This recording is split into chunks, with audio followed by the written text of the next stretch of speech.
It was a terrible mismatch, and Canelo did not deserve to be in the ring with Avni Yildrim. Actually, no, the other way. But I mean, we boxing fans watch the sport because we want to see a fight, the bloodiest and the more savagery displayed inside the ring, because that's the best entertainment for us fight fans.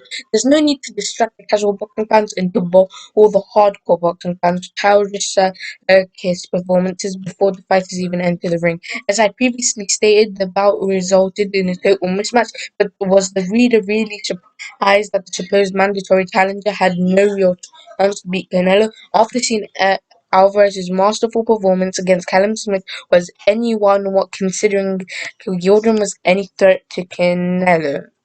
And 2 days before the weigh-in, I read a comment of a fight fan a bit disappointed, stating that he just noticed that Yildirim had been 2 years inactive. In another post, someone stated that in his last fight, Yildirim fought an old journeyman and Avni got a gift from the judges to beat him.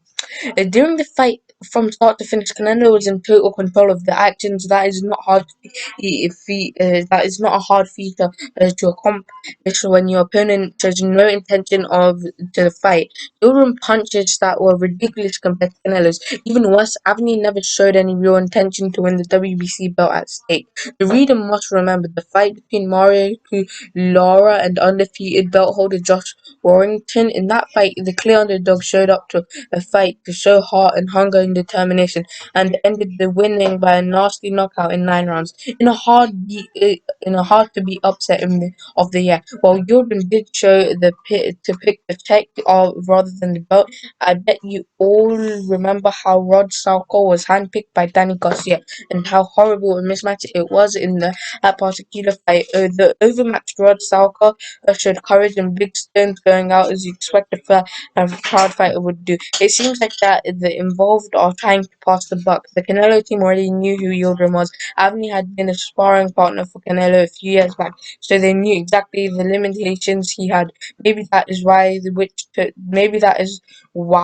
they took Yildirim shortly after Canelo's last fight in between the May date which now Alvarez is going to fight against WBO super middleweight belt holder Billy Saunders. Or perhaps Canelo was afraid the WBC would have stripped him of the WBC super middleweight strap if he did not fulfill his mandatory duties. For sure, it would have been easier for Hernandez to drop the belt as he did against the once mandatory WBC 160-pound challenger Gennady Golovkin. Instead of WBC stripping him off the belt, in other words, maybe the WBC is to blame and not the Canelo team, and they did what they were ordered at that time.